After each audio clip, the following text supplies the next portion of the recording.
Everyone on Apollo 13 survived, but what is remarkable is just how close they all came to death. Well, today we're going to take a look at how NASA actually flew the mission, even knowing there was something wrong with the oxygen tank that caused the disaster, and how quickly something that was almost utterly trivial sowed the seeds for this disaster. Now, one thing that NASA worked out pretty early is if you're going to take men to the moon, you've got to take some oxygen with you, because without that, people die in a minute or so. And seeing as the spacecraft was going to need some sort of oxygen tank anyway, they could use that along with some hydrogen in another tank to run fuel cells to generate electricity for the craft. And this was all fine and dandy for the first few Apollo missions until Apollo 13, when there was a short circuit in one of the oxygen tanks. Which wasn't far off this. This is about 26, 27 volts, that sort of thing. This is the point where your people don't really conduct much in the way of electricity. So what I'm going to do here is just sort of show you the sort of thing that you might expect with a short circuit. And it's quite impressive, yeah? We carry out to about 6 amps. The Apollo fire was started at about 11, I think. And this led to the PTFE insulation on those wires burning. And it burned all the way up like a touch paper till it got to the exterior of this oxygen tank. Now, this oxygen tank has quite a lot of pressure in it, about 60 atmospheres at 1000 psi. And when the heat got to the edge of that tank, it caused a failure somehow, either just by the heat of the wire burning on its own, or one of my suspicions is that a stainless steel filter also caught fire. But whatever it was, it caused enough heat for a failure of the exterior of the tank. Now, you can actually tell from the Apollo 13 telemetry, the increase in the pressure in that oxygen tank, how big that fire was. And it turns out it only burned about 10 grams of stuff, about the size of a fifth of a chocolate bar. And they did it over the period of about 90 seconds or so. Now, at this point, the astronauts are kind of screwed because they need the oxygen in that tank to breathe for the next week or so, and also to power the spacecraft. But fortunately, NASA had packed a second oxygen tank. Unfortunately, when the first one failed, it damaged the second oxygen tank, causing it to slowly bleed out. We'll watch the pressure. Flight ECS Econ. Go. It looks grim. Yes, it does. Got to 5 amps and no pressure increase. But are you going to be in a position to evaluate? It's going down. We're losing it. Okay. Yes, we are. Now, it turns out that NASA had problems with that oxygen tank even before takeoff. So how could they have flown it? Now, these tanks were designed to be filled with liquid oxygen at about minus 200 degrees Celsius, that sort of thing. And then you let them heat up a bit till it becomes supercritical oxygen at about slightly warmer, minus 150 Celsius, that sort of thing. Now, at that point, these tanks essentially behave like high-pressure gas, which is super useful in space because you don't really want liquid oxygen in these tanks, because whilst it's a nice, dense way of carrying your oxygen around, you don't want it such that when you open up your tap for that oxygen tank, sometimes you get liquid oxygen out, sometimes you get gaseous oxygen out. Now, naturally, NASA, knowing that people's lives would be intimately dependent on these systems, did extensive tests on them while they're on the ground, such that testing these tanks could hold these pressures. And obviously, this meant that they had to fill them up, test that all the systems would power up, that they would actually be able to generate electricity, and of course, that the astronauts could get the oxygen out to breathe, because these astronauts were completely reliant on the oxygen within this sphere to keep them alive for the next couple of weeks or so. But of course, after you've done the tests, you've got to get the liquid oxygen out again. And this, it turns out, is the root cause of the Apollo 13 disaster. It was as simple as that. It was a problem getting the oxygen out of the tank. Now, almost everyone here will be familiar with things like Dewar flasks or vacuum flasks, which are very good at keeping heat in or out of a system. Well, that's very similar to the Dewars that we have in labs, apart from they're much bigger. And they can be quite good for holding things like liquid oxygen or liquid nitrogen. So here's me filling, ironically, Dewar number 13 with liquid nitrogen. But with things like liquid nitrogen, you can't have it exposed to the atmosphere. Well, not for extended periods of time in an open container. The main reason being is that there's carbon dioxide and water in our atmosphere. Now, for all of these demos, I'm going to be using liquid nitrogen rather than liquid oxygen. This is mainly because I don't want to die. Liquid oxygen is a bloody lethal oxidizing agent. There is a reason why they use it in rocket fuel. Now, given an ignition source, pretty much anything will burn in liquid oxygen. Thankfully, liquid nitrogen has virtually identical physical properties, things like melting point, boiling point, how good a solvent it is, and so forth. Things that we're actually interested in this video, so I can do all the demos much safer with liquid nitrogen than I could with liquid oxygen. So we've got a nice little glass flask, in which we'll put some liquid nitrogen. Oops. It'll take a little while to cool the glass down. But you should find out that the liquid nitrogen is a beautifully clear liquid, which is what it's like when it's nice and pure. And in a second, once that's done, and you can see that it's a nice clear liquid, a beautifully clear liquid. Yeah? Yeah, you see just how much you can see the light through this. Now let me show you what happens when I breathe into this.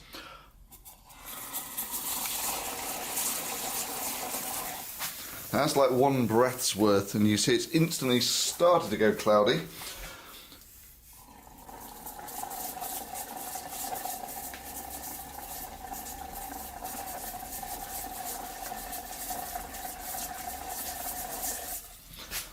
So 2 breaths, and it's going really milky now. And of course, what you're looking at there is the water in my breath, which is about 2% of my breath, and the carbon dioxide almost instantly condenses in the liquid nitrogen because it's so much colder. And liquid nitrogen is a lousy solvent for fairly polar things like water and carbon dioxide, so they just precipitate out like that. So whenever you get cryogenic liquids exposed to the atmosphere, it starts condensing the water and carbon dioxide out of the atmosphere, and you get a reasonable idea of how much this you can get just by leaving some liquid nitrogen in a pop bottle for some 10 minutes or so and seeing how much it condenses out of the air. If the liquid nitrogen had been exposed to the atmosphere, all of that would have precipitated in a cryogenic liquid.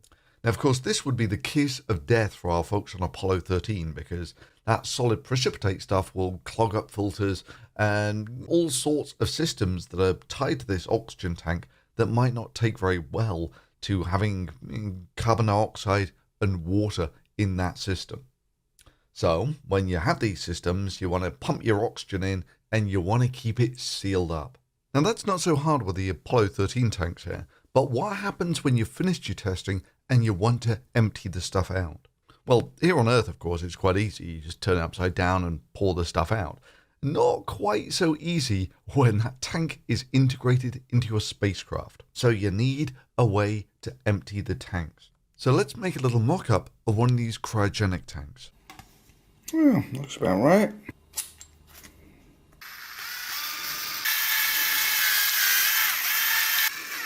Okay, there's 2.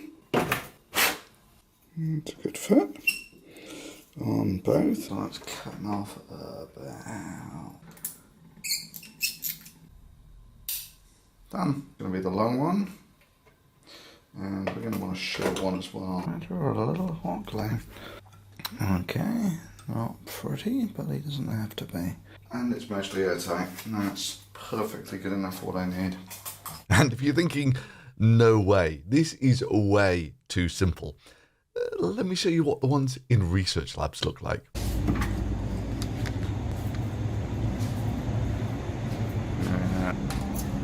In you go.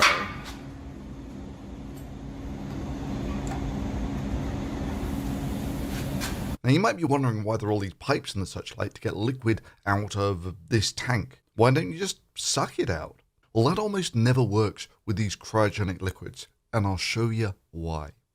Good. So what you got now is this is our mock Apollo 13 dewar. There's going to be liquid nitrogen in the bottom, which would be liquid oxygen, of course. And then this is the tube which would usually extract the gas from. So I've made it a bit longer on the top, but this is just so you can see what the hell is going on. So if I put some liquid nitrogen into my flask, good. There we go. Absolutely terribly airtight. Now, the reason I've done it this way is to show you what a pain it is to try and extract that liquid nitrogen just by trying to, say, suck it out. And if you wanted to suck it out, you'd use something like a vacuum pump. So this is attached to a vacuum pump. And if I try and suck stuff out, you'll see it does have some effect, right? But what tends to happen is it sort of instantly boils as it comes up the tube there. There you go. It instantly boils as it comes up the tube, and it's a really shitty way of getting the nitrogen out of the tank. So we're going to try another way, which is if I put my finger just gently over here, just the pressure of the boiling nitrogen actually forces, it pressurizes the whole thing at the bottom here. And because it's slightly pressurized, it just blows the nitrogen out really quite effectively, and then a huge plume comes down. So let's try this from a bit of a distance. So just one little touch here and it gets really quite excited like that. It's awesome. So you can empty these things really very quickly, and if you do this, what you'll find is, there we go. You'll see that this instantly, because you're forcing the liquid nitrogen down these tubes, they cool down very quickly. And as they cool down, it more becomes just a pure liquid that comes out. So if you try and suck it out, you do eventually cool down these tubes, but it takes an awful long time. Whereas if you force it out under pressure, I've run out now. If you force it out under pressure, it cools everything down and the transfer takes seconds. And of course what these things would look like in the real world. And that shouldn't be like that. That's a leaky joint. That's liquid nitrogen coming out of there.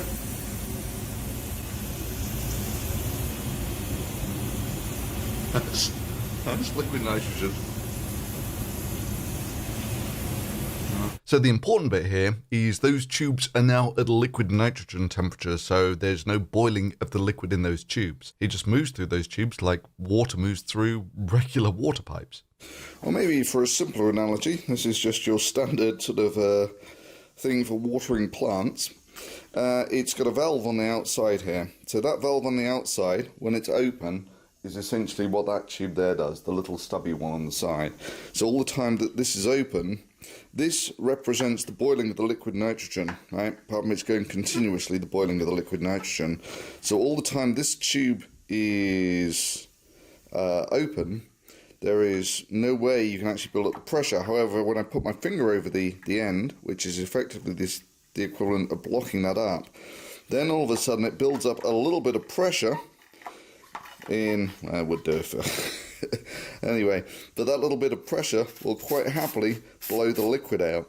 The only difference, of course, being that the liquid is cryogenic, so when it first comes up into contact with all this stuff, which is 100 degrees above its boiling point, it boils. Now this is exactly how they detanked the Apollo 13 tanks. When you wanted the tanks emptying, you just applied a bit of pressure to them, and then you opened a tap, and at first it would have come out spraying like crazy because you're pumping the cryogenic gas into tubes that are 200 degrees above its boiling point. But, fairly quickly, because you're pumping cryogenic gas through them, they will cool down, and it'll pump out very much like water would come out of a tap. Fantastic. So what went wrong with Apollo 13? Well, all of this only works if there are no holes in that tube there. If there are holes in that tube, then it's kind of a bugger because you can't pressurize the tank very effectively, or you can't really blow stuff out of it very effectively. Well, the Apollo 13 tank wasn't actually far off this in that there was a feed through on the outside, then a PTFE connector, which looks like it's just a push fit connector. And then that connects to an in-canal tube that goes all the way down to the bottom of the tank. Now, these tanks are actually fairly busy on the inside. You had the heater and stirrer, the capacitance meter, and inside the capacitance meter, there was the drain tube. Now, on one of these tests that they were doing, they managed to drop the shelf that contained these two oxygen tanks just by a couple of inches or so, which wasn't actually, it turns out, that big of a deal, except it probably jarred loose this PTFE adapter. Now, that's not so good. How can you get the oxygen out of the tanks now? Good. So this is what it looked like previously. You have one tube that goes all the way to the bottom, and then there's this guy here we can close up. So what we want to do is simulate, well, what if this guy was loose in here somewhere, or basically there was a little hole in this drain tube. And I'm going to simulate that by just cutting the tube a bit. Like so. We're just going to put these guys on here. Nice, easy push fit.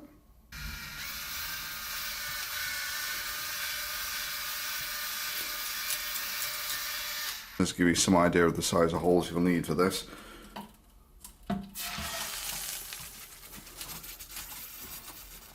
Good. So we're finally ready to go. Now when we close up this guy at the bottom, you can hear it try and blow some stuff up, but it didn't work very well. Well, at this point, there's actually a bit of a saviour in the Apollo 13 tanks because they had heaters in them. You see, in space, these astronauts would have to take oxygen out of these tanks, but as you did that, it would cool down. First of all, liquefying and then solidifying, at which point your astronauts can't get any more oxygen out of the tank. So in order to keep getting oxygen out of the tank, you had to put a heater in there. So the Apollo tanks had heaters in them. So what those heaters did is you just turned them on and they sort of warmed up and kept the pressure in the tanks. So one of the things they tried to get the oxygen out of this tank was to build up some pressure by turning the heaters on, and then you sort of open the tap quickly and you spray some of the liquid oxygen out, which kind of works. So one of the things I can do, there is any gas coming out of the top, one at the top here. You hear that? So I can sort of build up the pressure a bit and then burst it out like that. Oh, that's a bit spectacular. So this is one of the things they actually tried in the Apollo 13 mission, is you build up some pressure and then blast it out like that. And this they had some success with. And this is one of the great things about the Apollo 13 report appendices, is they have all of the data in them about how they attempted to empty these tanks. So this is the exact moment it all goes wrong, at about 2 in the afternoon on the 27th of March 1970. This is about 2 weeks before Apollo 13 is going to launch. And they're finished up with their tests on their oxygen tank, and now they want to empty it, which means it's going to go from 80% full to 0% full. Now, what would normally happen is you would open up your valves and it would all pump out in about 10 minutes. This is what happened with our other tank. And after it's gone to 0, then you'll blow all the remaining gas out, all the gas pressure out, and the pressure will then go to 0. That's not what happens, though. What happens is the pressure at the moment is about 10 atmospheres. The second they open the valve, it just starts venting the gas out of it.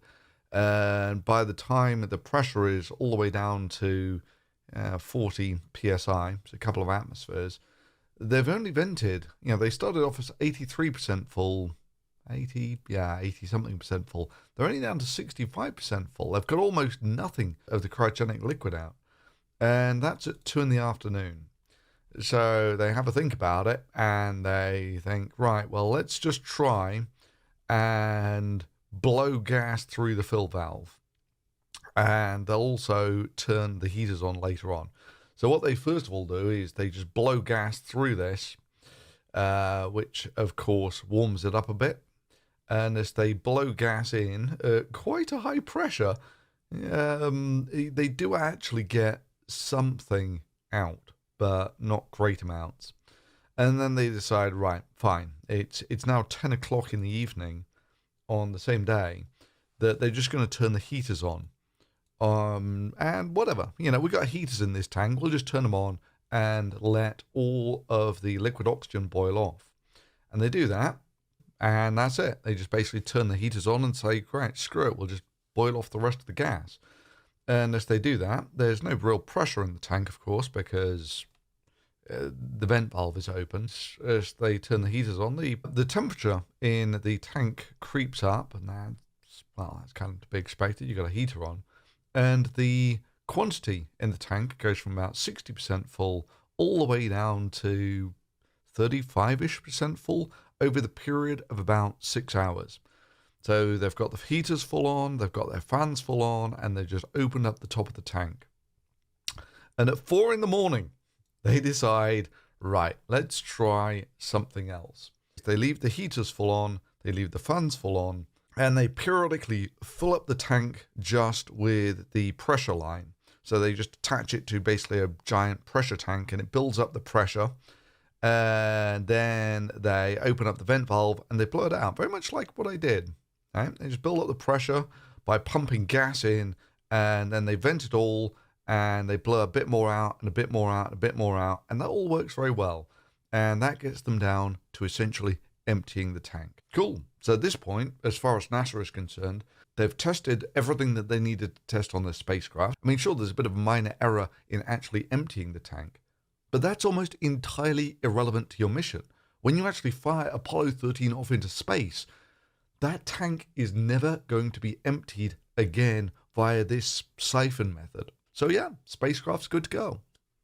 Except if you said, hang on 1 second, what happened with the temperature here? Congratulations. That's what went wrong with Apollo 13. Now, I've previously showed what happens when you get a heater in some liquid nitrogen. And turn our power on. We should get some boiling. We turn the power off. Boiling should stop. It just boils away happily. There's really not a lot that can go wrong there. So how can this be the source of the Apollo 13 disaster? Well, it turns out it's a remarkably simple factor of geometry here. That all the time your heater is completely immersed in the liquid nitrogen. Yeah, this is fine. You can pile almost as much heat as you want through that nitrogen, and the liquid nitrogen will very effectively take the temperature away from the heating element. However, the orientation of the heating element in the Apollo tanks was less than optimal for this sort of detanking. You see, at first, of course, whilst the heater is completely immersed, it's no problem at all. However, as the liquid oxygen is progressively boiled off, only the very bottom of the heating element is coated with liquid oxygen. Now, even now, it's not obvious that a lot can go wrong here. I mean, sure, there's only gaseous oxygen to cool the top part of that heating element, but the gas that's coming off the liquid oxygen here is still at minus 200 Celsius. It's not clear that it's going to overheat. The more so, seeing as these Apollo heating elements are only about 100 watts apiece. That's about the power of one of those old incandescent light bulbs. Maybe let's make up a rough mock-up of something of comparable size to what was in the Apollo 13 tank. Now, sure, my tanks are a little smaller here, but this is more just to get a feel for what is likely to happen. Good. So that's now my Apollo 13 heater element. Which, as you'll see, is actually not far off the actual power rating of the elements in the Apollo 13. And in the bottom there is actually a thermos flask, which will hold liquid nitrogen really quite well. So what I'm going to do first of all is I'm going to pull back such that you can see where the thermal camera is. And down here you've got what the thermal camera sees. So if I turn it all on, you'll see it pulls 40 volts and about 3 amps, so that's 120 watts. You'll see it warms up really quite nicely on the infrared camera. And the other nice thing about doing it like this is if I move the infrared camera down, you'll see there's a bit of attenuation if I'm looking through the... So here I'm looking through the pot. Anyway, so that is warm, very warm, to the touch here.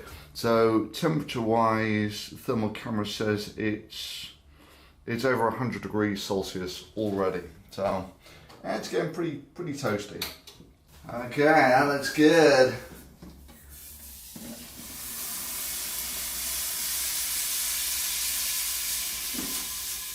That looks pretty decent. So before I really get going, you see how full of liquid nitrogen that is. So now when I turn on the power, you should see that the heater is probably going to be fairly effective at boiling. There you go, beautiful, the liquid nitrogen. So that's going to be boiling away, but the question is, oh, look at this, right? So even though only the bottom 30% of the heating element is actually immersed in the liquid nitrogen at the moment. So this was always the question. When you boil the liquid nitrogen down at the bottom there, the nitrogen that comes off is at liquid nitrogen temperatures. So that's going to cool down everything here. But the heating element on these things, all right, with the Apollo thing, they actually had, it was a metal tube on the inside with an insulator between it, which I don't have here, then a wire very much like the one that I have as a heating element. So they had better thermal conduction away from the actual heating element. But even at that, you will see that when we come over here, there's actually significant heating there. Trying to get a temperature reading on the wire. So I'm just going to open that. Oh, look at that. Wow. That's over 100 degrees on the heater there. 100 and it's going up to 160, presumably on the wire. So there is some modest heating actually on the top, on the vent coming out. The vent, according to this, is 40 degrees Celsius. This should be warm to the touch. And it is. This is warm to the touch. And over the period of the next 20 or so minutes, the temperature just goes up and up and up until it equilibrates at about 80 degrees Celsius on the vent at the top there, even though it's still got liquid nitrogen in the bottom. I'm surprised. That actually is genuinely surprising to me. I would have thought that, even at this point, the nitrogen that you're boiling off here will cool down everything else. Now, for completeness, the Apollo 13 tank also had a fan on it. So just for completeness, I thought I would rig up a fan and see what effect this had on the actual temperature of everything in there. Good, so that's more or less equilibrated out. So I've now wired up a fan, which is actually not going that fast. This is a real gentle mixing on the fan. As you can see, we've only boiled off maybe half of our liquid oxygen, and we've more or less thermally equilibrated on the tank. So let's see the effect that putting a fan in there has. This modest blowing on the fan. There you go, super. Now, it's going to be said that the effect of the fan, even a really quite gentle mixing fan, is very dramatic, reducing the exhaust temperature from about 80 degrees to about 30, over the period of about 15 minutes, that sort of thing. So that's what it looks like with merely a 100 or so watt heater. Now, 100 watts is about what this heater would put out when it's tied to the spacecraft power supply. That's what they would use to boil the oxygen to keep the pressure up whilst they're heading to the moon. However, the ground power supply had a different intent in mind.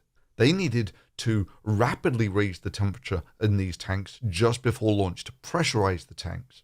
So the ground supply wasn't the stately 25 volts that the spacecraft ran off, but about 60 volts. So when they were doing this test, it was hooked up to the ground power supply. So all of a sudden, it's now a 500 watt heater, 4 times the power of this thing. Yet they ran a 0.5 kilowatt heater in a dual flask for hours. However, even at that, they should have been okay. There was redundancy built into the system. You see, the heater had thermal cutoff switches in it. Once the temperature got up to about 80 Fahrenheit, so fairly warm to the touch, the thermal cutoff switches would open and the heater would automatically turn off. However, they hadn't been tested for running on this ground power supply, so they short-circuited and fused open, and so they just continued to pile heat into the tank for a couple more hours. So their thermocouples max out at about 80 Fahrenheit, So you used to do the linear extrapolation, and it does get up to about 350 Fahrenheit, which is about 200 Celsius. That's uncomfortably hot for a cryogenic tank. However, this greatly depends on where the thermocouples are in the tank. So when they went back to test to see what would happen if they did this again, and they put thermocouples all over this heating element, they found that the top part of the heating element, where the wires join onto this thing, got up to the best part of 500 degrees Celsius, a temperature at which the cladding on the wire, which is incredibly inert PTFE, starts to evaporate away. I mean, you only have to take a look at what their test heater looked like after they'd done this post-Apollo 13 disaster ground test. Yeah, it looks like that thing got pretty toasty. Now, from the standpoint of the guys planning to launch Apollo 13, all they knew is there was a bit of an issue with the detanking, but other than that, Apollo 13 had a clean operational bill of health. All they had to do was pump more oxygen in just before it was going to take off, and everything would be hunky-dory. However, the damage had already been done. The insulation on the wire going to the fans had already been degraded to the point where a short circuit was possible. All it needed from that point was the tank to be filled with supercritical oxygen and given a tempting spark. And the rest, as they say, is history. Okay, Houston, we've had a problem here. This is Houston. Say again, please. Houston, we've had a problem. We've had a main B plus undervolt. Roger, main B undervolt. Okay, stand by, 13. We're looking at it. And that is today's video. I sincerely hope you enjoyed watching it half as much as I enjoyed making it.